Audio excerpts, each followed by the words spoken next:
A warning: this podcast includes violence, graphic details, and conversations about serious mental illness. April 12th, 2021, 5 hours, 29 minutes, 11 seconds. Sir, we have a connection. Where are you at? 3583 Wild Horse? Yes. One of our clients just attacked the staff. This man calling 911 is frantic. Okay, what's going on there? So frantic that the operator can't understand how to help. Okay, what? I'm sorry, I'm having a hard time understanding you. What did he do? After a few more moments, she started piecing things together. I said one of our clients just attacked us. The caller says he's an employee at a group home, and one of the residents was trying to attack him and his coworker. They bolted outside. Okay, we have help on the way. They're still outside the house, that resident still inside, when the operator sent a squad car. Okay, yes, we have officers on the way right now. Does anybody need medical? Do you need the paramedics to come out and check on you? No, not yet. We're outside running. Just the police. You just need the police? Okay. But once those officers got there, they'd realize how wrong that employee was. So there's a guy that's bleeding from his head. That this call for help was far worse than anyone could have imagined. So our big story tonight, a 12 News I-Team exclusive. Police swarming a house on a quiet Gilbert street. And that the suspect has a big secret. Definitely didn't think that I was living next to a murderer. There's been incidents at that same house quite a bit before. They should be shutting that home down, in my opinion. I'm about to tell you a story of a house in suburbia hiding a dark history. Because we don't know who's there, why they're there, and what was in place to keep them safe. And introduce you to those brave enough to speak about what happened on the inside. He hated it. I hated it. It wasn't what we expected. A mystery that took me back nearly 2 decades and sent me searching for answers across Arizona, all the way to Hawaii and to the top levels of government. Silence and a lack of transparency only tell me that maybe there's more to the story that we don't know. Questioning whether one of Arizona's most vulnerable populations is really safe and whether those charged with caring for people are playing by the rules. I think this is a system that let both of them down. I'm Erica Stapleton, and this is Locked Inside. This is episode 1, Murder at Tilda Manor.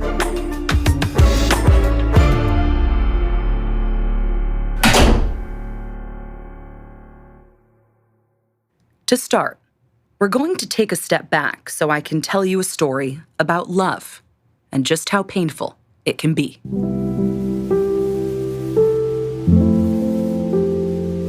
The thing that I always remember is his smile. It was the smile in and of itself that made people happy. This is Nicole Williams. She's talking about her first husband, Stephen Howells. Infectious, and not just his mouth. I mean, his whole face and eyes would light up. And behind that smile was a caring and warm and smart and amazingly creative man. The pair met in Hawaii in 1993. We were both heading on the bus to the same place, and he had this gorgeous long curly hair. And so I smiled, and we started talking and started dating from there. 5 months later, they'd be married. She was 17, and he would have been about 22. We were young, and so there was always financial struggle, especially in Hawaii where it's so expensive to live. But it was great. He was very involved in the music business. He had gone to Art Institute of Seattle to study music. So he did sound mixing for a lot of concerts and a recording studio in Hawaii. He played saxophone and keyboards and was part of the band Red Session there. And had a couple friends he'd go do jazz improv with for just hours by the beach. Nicole said Stephen studied sound engineering in Seattle and could work in graphic design before they met. It was right before the whole grunge thing hit. So he worked with Alice in Chains and Pearl Jam and several of those bands when they were, doing larger club acts in Seattle. And when he went back to Hawaii and met Nicole, he was living his dream of working in the music industry. You know, he never had the goal of being the front man, leading the act. He did play in the band Red Section. He played saxophone in there. But he loved being behind the scenes and doing the music mixing and recording and helping from the back end, being able to put music out. But about a year into their marriage, Nicole started noticing a shift. At first, it was small things. And he would make little comments that were just a little off. They started progressing more. We had a park that we would walk by, and he started talking to me about a frog he met there and the conversations he was having with this frog. But it took me a little bit to realize that it wasn't just him talking. He was hearing the frog talk to him. Nicole said he started experiencing delusions. That was one of the first ones that really stood out. And it started affecting his work. She saw him get worse over time, and his aspirations of working in the music industry gradually devolved into just trying to get by day. And despite trying, help was hard to come by. And he still had so many dreams and things that he wanted to do. And as the years went by, the reality in himself that those were probably not going to happen set in. And goals became living on his own or being able to keep the job that he had at a convenience store. Or, we have a couple friends who knew him back then. We felt for a long time that we were kind of the only ones outside of his family who knew him, the him that was outside of this disability. And so it has been really hard on that, and watching him struggle with medications and start getting a little better, and then those wouldn't work, and kind of the yo-yoing up and down in his mental health. The yo-yoing became too much for both of them. They divorced in 1994. Was his mental health one of the reasons that led to the split? That was the reason for the split. And I've always carried a lot of guilt for that, but I was 17 at the time. I had no skills or knowledge on how to help with that. After the split, Nicole and Stephen kept in touch, but it wasn't easy. Stephen would eventually move to Arizona, where his parents were. Nicole said he'd try staying in places like group homes with supported living. We'd talk on the phone when he was doing good. When the meds would kind of stop working, he would disappear. And then if he got on something new and it would stop working, he would call me. And eventually he just felt that he was holding me back from living my life. So he stopped the connection. Nicole estimates it's been about 10 to 15 years since she last talked with Stephen. She got remarried, became a mom, and now lives in Colorado. But she never stopped thinking about her first love. She'd even try to look for him whenever she went back to Hawaii, just to check in. I would check the Social Security Death Index once a year to see if he showed up. At times I go back to Hawaii because I still have family there. I would walk through a lot of the homeless shelters and things like that in case he was out on the street, making sure he's okay. That was the main thing. We wanted to know he was okay and safe. Nicole had no way of knowing that Stephen was living in that Gilbert group home police were called to on April 12th, 2021. And on that day, Stephen wasn't okay. And it would be a while before anyone realized what happened to him.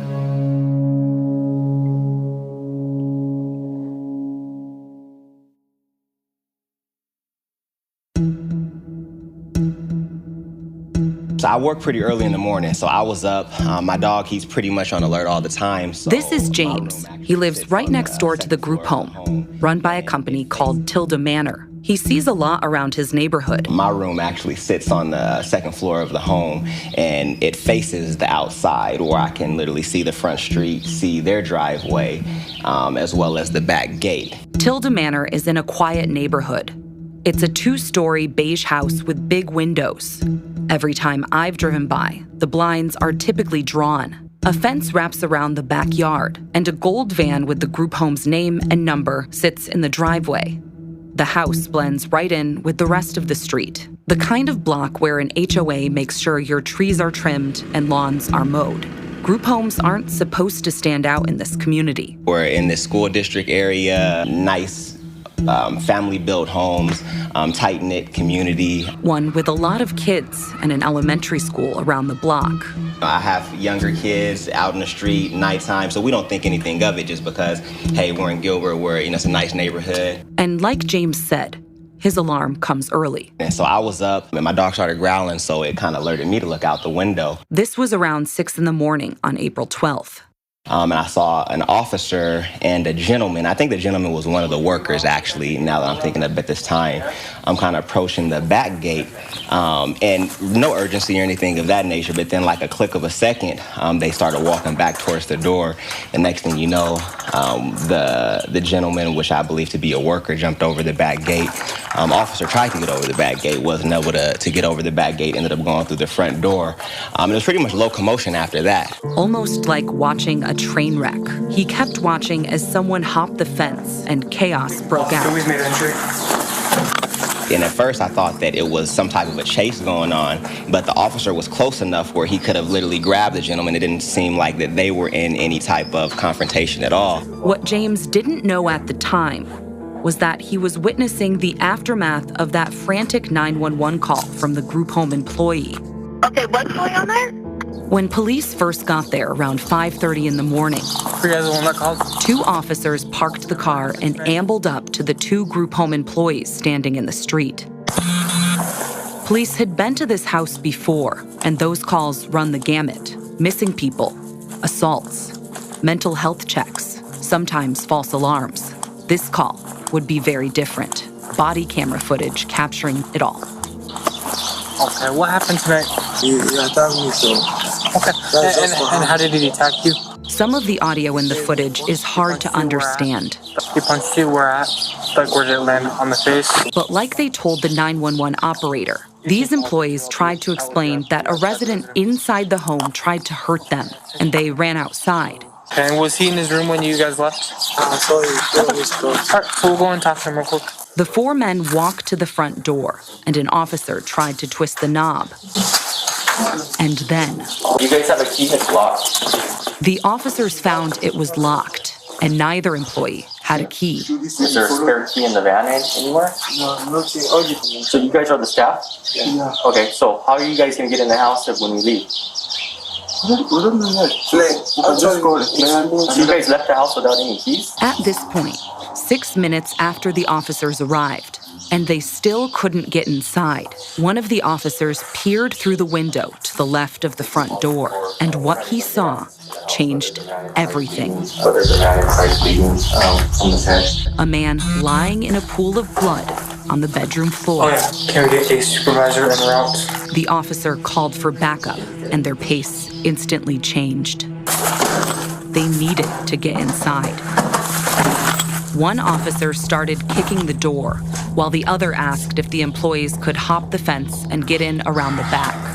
Would you be able to hop the fence again and go around that? Yeah? Okay. I'll go with him. Okay, yeah. This is what that neighbor saw unfolding outside his window. One of the employees hoisting himself over the fence, and the officer trying to follow, while the other officer kept trying the front door. Eventually, one of the residents opened the door for the officers. And both officers go inside. We've made entry. At this point, the body camera video is redacted by police and goes black. But we can still hear what the officers were doing. Looks like he was walking around, so be careful. Yeah. Looking out for any threat inside, as they quickly and carefully tried to get to the person bleeding in the bedroom. Heart check for pulse. The officers don't know what happened, but the man they saw from the window, with blood coming from his head, was lying on the floor, and he wasn't moving. They started what sound like chest compressions, hoping for any sign of life as more help raced to the scene. Keep the door open because fire's gonna come. They're gonna check on him, okay? Another resident peeked out of their room and tried to talk to the officers. Hello, how you doing? Huh? How you doing? Are you what? How you doing? I'm doing good. Good. We're just working on your friend over here. You just came in your room. Oh, sorry. Their focus stayed on this man until one of the officers noticed something else. There's somebody in the shower right now. Gotcha. Just watch for your step, okay? Yep. There's blood coming from the bedroom. A trail of blood leading them to a closed door. It turned out to be the bathroom, and the shower was running. You know what? Somebody probably walked up through this and went into the bathroom and took a shower. Yeah. That's what happened. So whoever is in the shower is the one that actually walked through this. They stayed with the injured man. Just 2 instead of the full crew. And asked for only 2 of the fire crew to come into the house so they could start moving toward that bathroom and whoever might be using the shower. Then the door opened. Hello. Hi. Part of this audio is redacted by Gilbert police, so we can't hear what's being said in these initial moments with the person in the bathroom. But about a minute later, the audio came back. Hey, Valdez.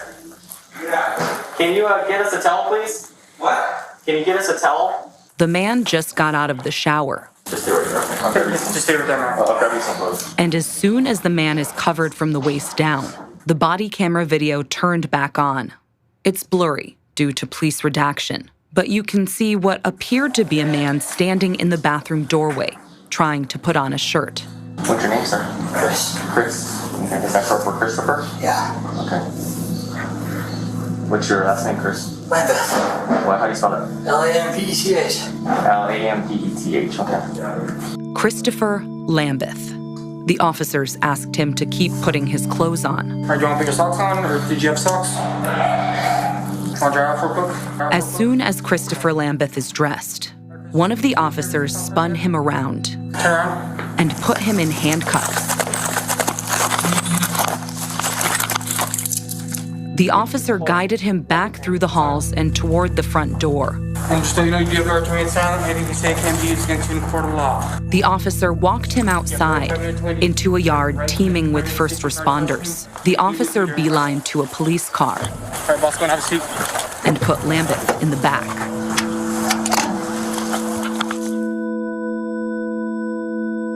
By the time the firefighters got to the man lying in a pool of blood, it was too late. The chest compressions didn't work. 49-year-old Stephen Howells was declared dead at 5:46 a.m. In that moment, police had no idea who Stephen Howells was. And for months, neither did we. I couldn't find him on Facebook or Instagram. No balloons, pictures, or cards outside the house, like I'd seen at vigils for other victims before. We kept thinking, there had to be someone who knew something about him. And then, I found an obituary online. The first photo you see seemed like it was taken years ago. A young guy with dark eyes and brown hair, half smiling at the camera, wearing a denim jacket with the collar popped. The first few lines said Stephen was born in Hawaii and moved to Arizona in 1998.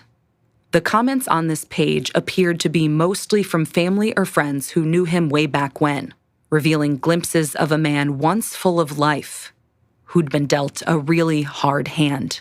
This is where I first came across Nicole, and her comments stood out. He never deserved to end like this, she wrote. I am who I am and what I am today because of him, ending with a heartbreaking, I love you always.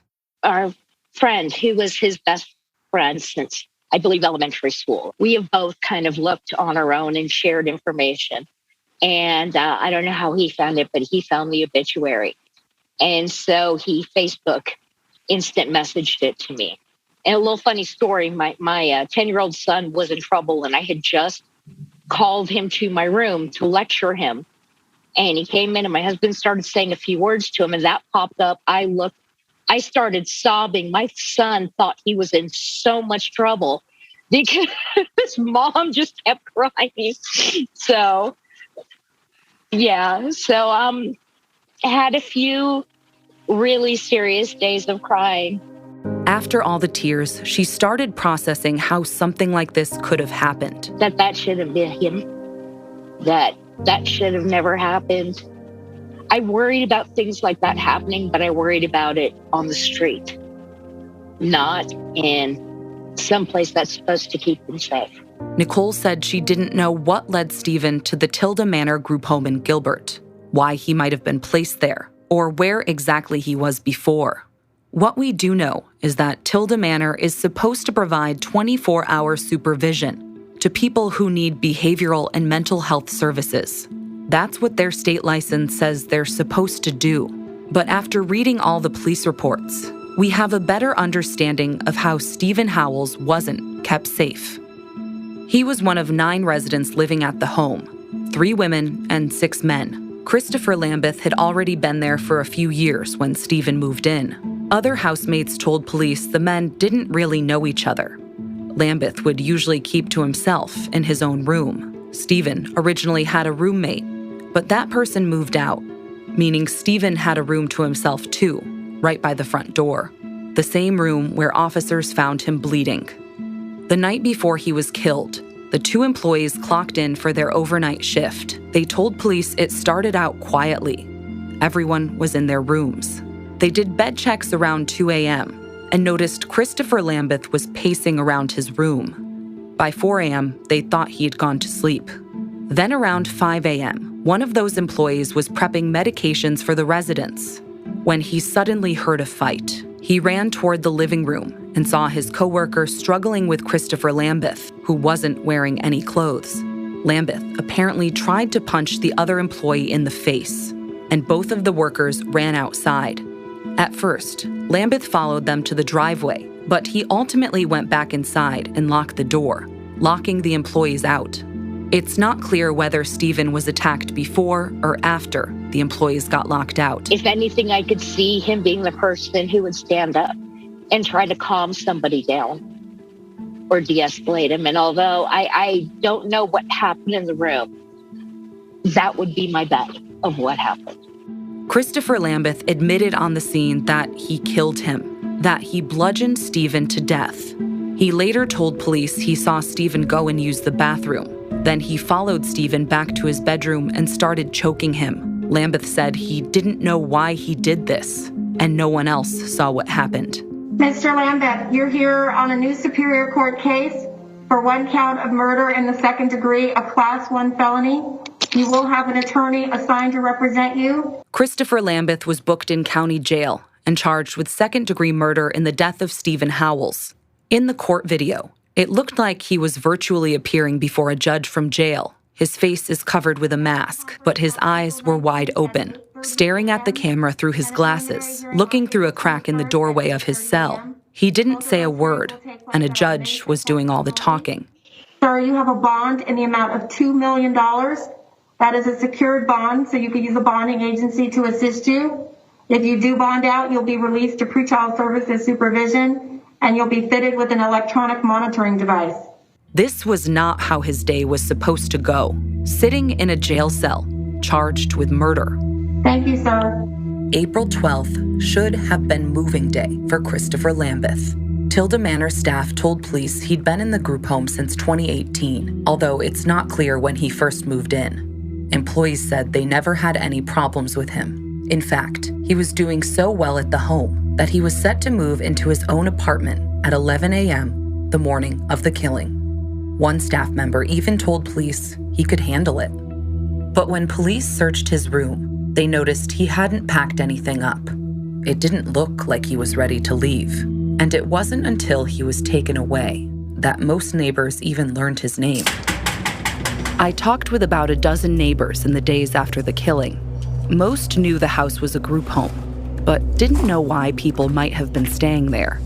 And did you have any idea who is at that house over there? No, I mean, we've known about the group home for a long time, and the police have been here a lot. I just thought it was like, a drug rehab place where, go before you get back into, after you've been whatever. I thought it was just recovering addicts and things of that nature that should have a second chance. And they knew nothing about Christopher Lambeth's history until they put his name into Google, like we did. It turns out that the day of the murder, April 12th, stands out for another reason. We all want to feel safe in our neighborhoods. That 16 years ago, to the day, on April 12th, 2005, Christopher Lambeth was taken to another jail. How do you know they're dead? I killed them. Coming up on Locked Inside. It was just horrific because these people were completely defenseless. Christopher Lambeth's dark history comes to light. But they believed that God would protect them. Christopher Lambeth's sister, or anyone working with or representing Tilda Manor, declined to talk with us at this point in our story. At the time of this recording, Christopher Lambeth's current attorney did not respond to any of our requests for comment. Locked Inside is written and edited by me, Erica Stapleton. Executive producer is Katie Wilcox. Fact-checking is done by 12 News intern Molly McBride. Audio mixing is done by Richard Humphreys at Tacoma Media in Silver Spring, Maryland. Locked Inside is produced by the 12 News I-Team and Vault Studios. A special thank you to Will Johnson and Reed Redmond with Vault Studios. If this story resonates with you, or you want to share your own experience, you can reach out at connect@12news.com. We'll catch you next time on Locked Inside.